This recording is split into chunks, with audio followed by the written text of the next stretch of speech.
Hello, my name is Tyler McCall with the Center for Presidential History at SMU. Today, I am joined by Dr. Dorothy Sue Cobble of Rutgers University. Dr. Cobble, thank you so much for being here. Thanks for inviting me, Tyler. So my first question for you, if you could give a 30-second teaser for your talk, what are the key points you would want to tell our audience? The women I write about in For the Many remade America and the world. They shifted it toward greater equality and democracy. And I think we need to know more about what they thought, how they organized, and how they moved that needle toward fairness and decency.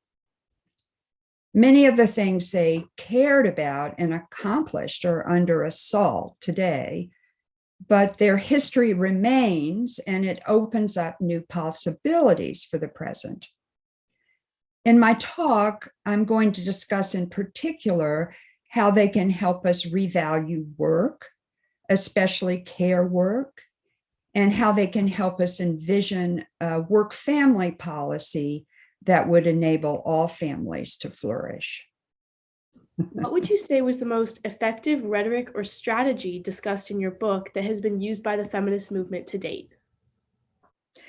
The women I write about care deeply about lessening economic inequality in particular, and they wanted to move the nation and the world toward greater economic justice. But the question was how to do that. And one of the ways they came up with was this notion of building broad coalitions by devising policies that benefit the majority, but that also disproportionately help those who are at the bottom.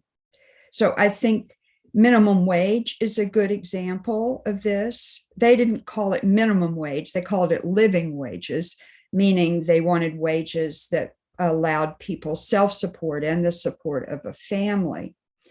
And that's a universal policy in the sense that it affects men and women of all races and backgrounds, but it's also a policy of race and gender justice because those who make the lowest wages in our society are disproportionately women and people of color. Well, Dr. Cobble, thank you so much for joining me today, and we look forward to seeing you on Monday, March 7th at 6 p.m.